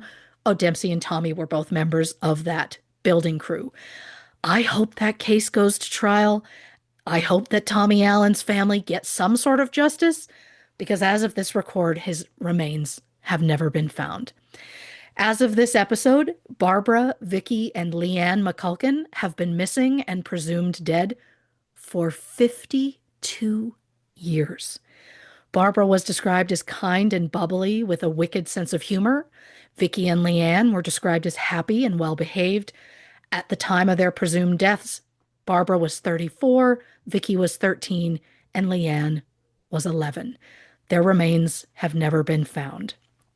Barbara's eldest daughter, Jocelyn, who is Barbara's closest living relative, has given a DNA sample to the police in the hopes that one day it can be used to identify the remains of her mother and her half-sisters. Jocelyn told 60 Minutes Australia, quote, "My mother gave me life, so it's something I can do for her in death." Reporting for True Crime and Cocktails, I'm Christy Oxborrow. What a wild ride. Oh my Yeah. God. Let's take a quick break, hit the can, grab a drink, and we'll be back to discuss our thoughts on the McCulkin Murders episode of True Crime and Cocktails. All right, clap two on three. One, two, three. Welcome back to this episode of True Crime and Cocktails. We're, of course, discussing the McCulkin murders. What a wild ride. My God. Yeah. Yeah. I never know how far we're going to go or how deep it's going to go when it gets chosen. Yeah. And then I get there and I go, oh shit. Okay. It kept Yeah. going. Yeah. The Barrier Reef, largest living thing on Earth. I wrote, must be a single woman. I assume the same of the rainforest. That's 180 million years old. Yeah. It's the only Yeah. way it'll survive. That rainforest ain't had no man. Bringing her down. I mean, They're explains a not lot of why necessary. she's so wet. That was fucking unnecessary. I'm madly in love with you. Madly in love with That you. was not, no offense to the good men. You know who you are. I Oh, mean, if yeah. you're listening to this, you're one of them. Yeah, absolutely. Without question. Um, Bowen Yang, born in Queensland. Who knew? Who knew? I double checked it twice. I was like, no shit. I love that. No idea. No idea. Um, okay. The childhood of Vincent O'Dempsey. I mean, I'm writing down psychopath, and then you're literally like, he was diagnosed as a psychopath. I was like, yes. Mm-hmm. Um, oh God, the fact that he assaulted a female child and was fined the equivalent of 75 US dollars at the time I makes can't. me want to rage against the machine. Um, what? How disgusting. Uh, Raymond Vincent Allen, also known as Tommy. The names are just, The amount of Tommies, the amount of Vinces, there was a lot. But yeah, there was no, Robert McCulkin, known as Billy. Uh, I do believe there's a William in there. The other one, I don't know where Tommy came from. yeah. All for it. The fact that they call themselves the Clockwork Orange game now as a gang, as somebody Hmm. who's seen Clockwork Orange far too Yeah. many times, I just like, I will remind people that aren't familiar, like the whole concept is like in a dystopian future, this gang of ne'er-do-well young men go Mhm. around beating people, raping women, like Like they're just all about violence and like that's kind of their focus. Yeah. And that does bring me to the one big point that I feel like I want to make. I have other thoughts, but my big thing here is I don't buy this motive that Barbara had to die because she knew stuff. Oh, this is a It's man. I could see it being Barbara had to die because she turned me down. exactly. I think the like even if they for some reason decided that that was the case, that doesn't mean that the children had to die, and it certainly doesn't mean they needed to sexually assault any of them. To me, Hmm. I think that this was just a psychopath being a psychopath. I think it was like taking any opportunity to just, and I mean, by the way, Shorty Dubois is in that as well. I mean, well, I didn't feel right about it, but I raped the child anyway. Like, get fucked, bro. And the fact that he has a previous rape charge for a gang rape, like, I don't think that guy's like, oh, he's living under duress and therefore had to do whatever O'Dempsey told him. Fuck that. I think these are just two sickos that were like, this is our opportunity to cause violence. I don't think that I honestly am not buying. Now I know that there is obviously a pattern with O'Dempsey about making people disappear who have information about him or who are going to testify about him. But I don't think there was anything proving that Barbara was going to do that, which brings me to my next point. If we are to believe what we heard from Peter Hall, then the people involved in that fire, the motive for the fires was Billy and O'Dempsey together committing fraud. So Yeah. was there's also been no mention that O'Dempsey was like, well, we have to kill Barbara to send a message to Billy. Like, he worked with Billy. So why Yeah. is he killing Billy's wife and children and raping Billy's children? Like, it's such a leap that I'm like, I just don't think this had anything to do with business, and the business in this case being the crimes. I think it was just a crime of opportunity and wanting to rape and murder. Oh, I could Honestly, see I, that. I just don't think that there isn't a strong enough motive otherwise. And again, what was the issue between him and Billy? What happened between him and Billy that would make him want to retaliate in this way? I feel like that would be a huge part of the story if it existed, right? Oh, Like, yeah. it doesn't make any sense. And by the way, one more time, if he's so concerned about what Barbara knows, why wouldn't he kill Billy? Because then he's sending a message to Barbara, I'll kill you too if you say Oh. shit. And then he doesn't have to kill a woman and children. Hmm. This, Hmm. again, I just don't buy the motive at all. I think this guy just wanted to rape and kill, period. And that they were just an option. They just, again, it was by happenstance. Again, because if you'll recall, like to your point, uh, I mean, again, this is all, I mean, it's hearsay, but according to Peter Hall, Dubois called him that night and was like, hey, I'm headed back there for sex. Right.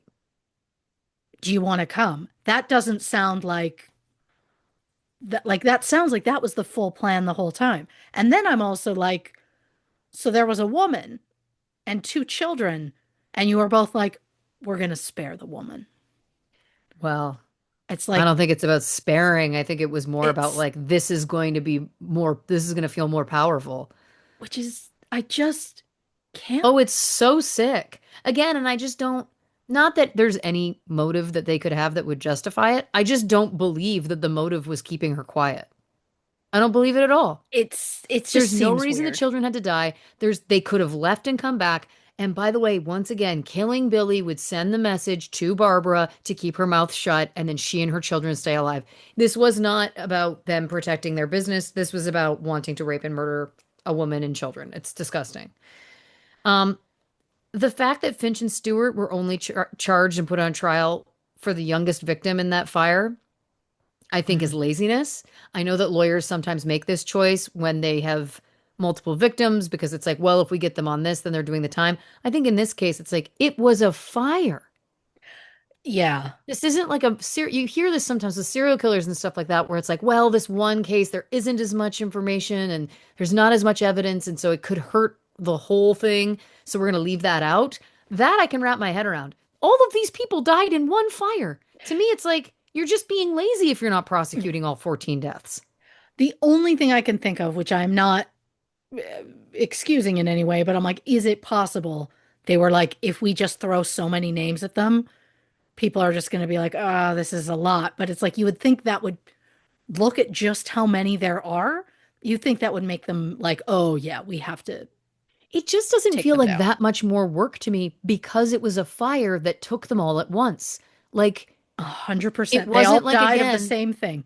right. So it's even if some of them died later in hospital, the point is there was a fire, 14 Hmm. people died, as opposed to, again, a killer that's killed 14 people over the course of 20 years and you're having to piece together all the details of each individual crime. That's a different story. This again, it just felt like laziness to me. Um,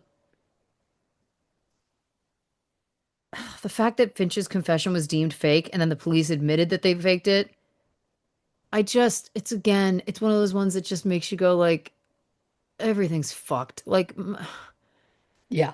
And has I been. almost wish that the cops had lied again. Like, I almost wish that they had just been like, ah, we absolutely didn't fake it. It's just like you lose so much credibility. You fuck yourselves and you fuck everybody else so hard when you pull that shit. It's so annoying to me. Um, I like that he was paroled. You said he was paroled and deported to his home country of England, where he was talking to friends, but you referred to them as mates, which I like that you switch your regional I terminology based on the country you're speaking of at the time. I did. And look, that's one thing that I am very charmed with the UK. I like that they're mates. I like that a lot. There's so many things that they say and do that I'm very charmed by. And so yeah, I saw an opportunity and I took it. Look, I take the joy where I can find them. I love it. I love that you refused to call Gary Dubois Shorty. And I called him Shorty in my notes just for quickness. But every time I see or hear the word Shorty, all I think of is surprise Shorty. Oh my God, remember when that was the big And thing? we made a video with it. Did we? I think we did. It was like a trending sound on TikTok. Anyway, I'm derailing. That does Um, sound right. you say Dubois, and then I just think du hast me. Stupid, not necessary, didn't need to be said. Look, I'm not Um, gonna lie. I hated saying Dubois as many times as I did because I was like, it feels like I'm attempting to be French when I'm not. But I'm also like, oh, I still preferred it over Shorty. Shorty yeah, just feels too like, hey, bud, like we're mates. familiar. Yeah. Yeah. I wrote down multiple times, like, what is the real motive, though? That's the big thing that I took away from this case is that I just am like, no, I think this was just a crime. This was just, I don't think it had Crime of anything to, opportunity. yes, 100%. Um, okay. O'Dempsey telling Dubois, burn down the Janet and her sister's house, dig up the McCulkin bodies, put them in barrels of acid, and throw them in the water. First of all, I love that O'Dempsey just calls the shots like this. Second of all, where are you just getting giant barrels of acid? I feel like that should be something that shouldn't be easy for people to obtain.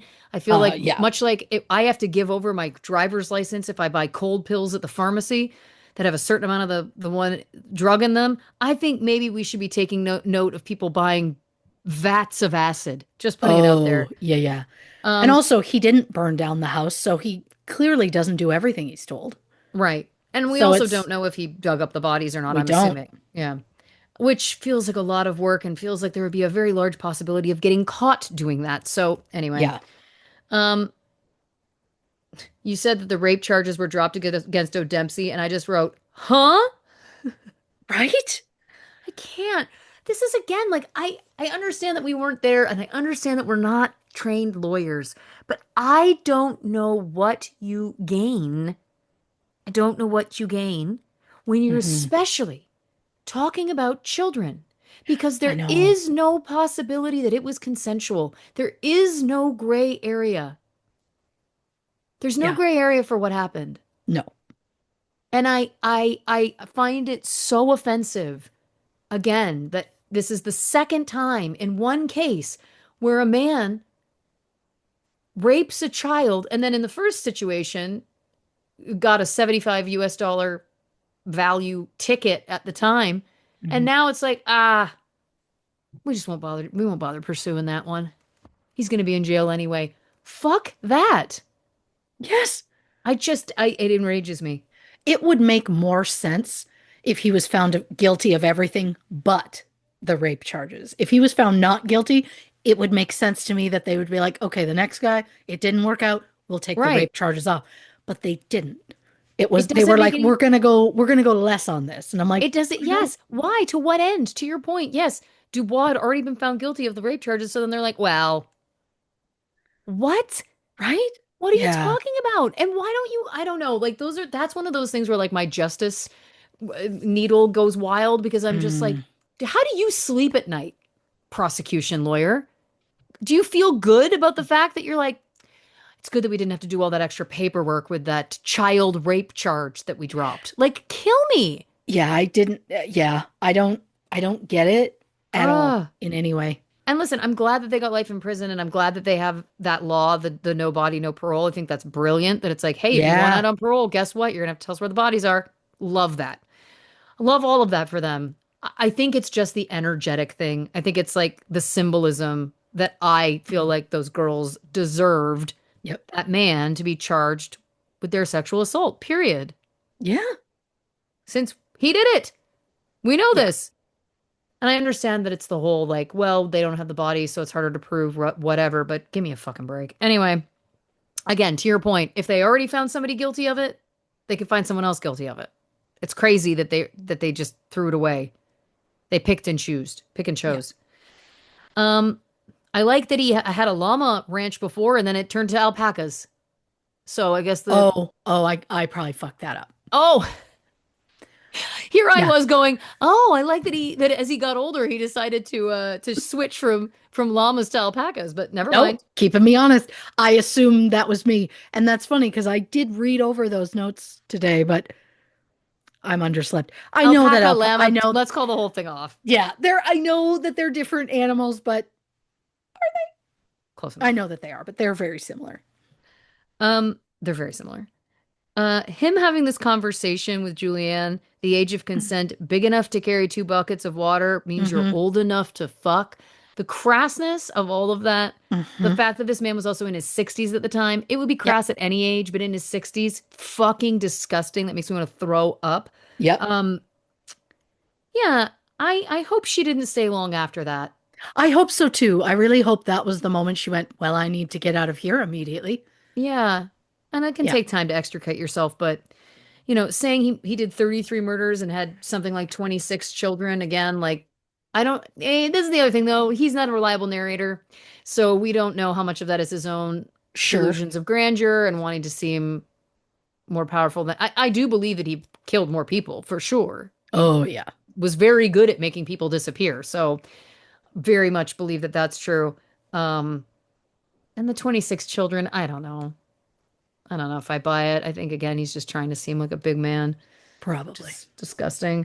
Um, the whole family tree you broke down, which I'm not going to repeat because I'm certain I'll get it wrong, but like the mother and the daughter dating the same man, and then it's like this is his uncle, this is like, oh my God. It's Yeah. it's just like at that point in an episode, you don't expect there to be something else that shocks you. Like typically it's like Yeah. that's around the time that we've heard all of the shockingness, or there might be one Yeah. extra thing. But that whole run, I was like, this is bonkers. Who are you people? It's wild to me, the idea that, again, maybe they just didn't know. But if they're all, like, I just feel like if they're all in the same circle, how would they not even have a thought about it? Not judgment. Maybe Yeah. they didn't know. I'm just shocked that two members of that man's family dated the guy that is believed to have potentially killed him. Yeah. And then those two people are mother and daughter. That's also shocking to me. Again, it's like a soap opera, but real, It is. It which is definitely why I is. specifically chose Neighbors. Thank you very much. You know Yeah. what else is a soap opera but real? The name Roger Rogerson. I cannot. It almost makes sense to me that he turned out to be a terrible person, crooked cop, because he grew up with a fucking albatross of a name. What are parents thinking, Roger Rogerson? Get out of here. Mhm. Stupid. Mhm. Oh yeah, I've heard some pretty bad ones, but that one, yeah, like even if your mother remarries and you're take like choose not to take the man's name if that's the choice. Unless Yes. his name is Rogers And you're like, well, I'm going from Roger Rogers to Roger Rogerson. It's a step better. Like, I don't know, but Oh my don't love it. God. Well, listen, the final thought, just the fact that thank God O'Dempsey was charged with that second cold case, the Tommy Allen murder. Hmm. It's so obvious that he clearly had him disappeared. And again, O'Dempsey really had a knack for making people disappear. I don't know. Which is terrifying. It's terrifying, Yeah. but it's good that he's in prison and and he is still alive, right? At this point? As far as I can tell, yeah. Jesus. I mean, again, I love that he's the one left standing. There's so many bodies metaphorically surrounding him. Hmm. It's crazy that he's the one that stays standing, but I guess that is the life of a psychopath at times. Um, what a damn ride. Yeah, I was really riveted by this. And it's so sad that at the end of the day, very sadly, that poor family, the I mother and two know. children just never found. Again, I'm very grateful that they got the justice of those two fuckheads being in prison for the rest of their lives, but Hmm. Jesus, what a Yeah. what a true nightmare. Oh, 100%. I'm also shocked at this point that enough people haven't gotten together and gone, we have to take that man out. He's Yeah. he's dangerous for us all. Yeah. Like I'm just shocked. He's like a feeble old man. Well, I'm he's just wheeling and dealing. I'm very surprised. But, Yeah. you know, Christy Oxborrow, fantastic work. Again, your ability to shock me never ceases to amaze. 12 out of 10. Fantastic job. yeah, I mean, look, did I get jazzed the second a car was like a really big part of this and go out of my way to try and somehow connect it to literally any of the vehicles from Gone in 60 Seconds? Yep. I see you, It, and I appreciate you. it is beautiful to be seen. Of course. And we thank you, dear listeners, for joining us on this wild ride. If you haven't already, give us a follow on the socials on Instagram, Facebook, and YouTube at True Crime and Cocktails, on Twitter at Not Detectives. If you'd like some bonus content, go over to patreon.com/True Crime and Cocktails to learn more about our subscription-based service over there. We are in the middle of our heated rivalry recap podcast episodes. I am trying to coin the term reheated rivalry Yeah. because I feel like that is just too clever. And it's a whole lot of fun. So check that out if you're interested. We're so appreciative. There's so many new members over on Patreon who've come for the heated rivalry content, and we're so glad you're there. We hope you stay. And the final 2 points, only place for merch, truecrewmerch.com. And if you're interested in coming and seeing me play in the UK, there are very few tickets left. I am not being a fearmonger. I'm just telling you the truth. Go to laurenash.band for Glasgow, Birmingham, Manchester, and London. Again, very few left. Let's sell it out, folks. Come on. What a beautiful thing it would be for me to get to say, hey, I just played a fully sold out UK tour. My dreams Yes. would definitely be coming true if that was the case. Christy, do you want to tell the people about next week's episode? On the next True Crime and Cocktails, I'm not a monster. This is our January patrons poll pick over on Patreon. You can vote for an episode that we will cover once a month here on the main feed of the show. So check that out as well if you're over there for Shane and Ilya. Christy, do you want to say goodnight to the people? Um, Good night, science? Good night, being on an agility course wearing your little medal I've forged myself.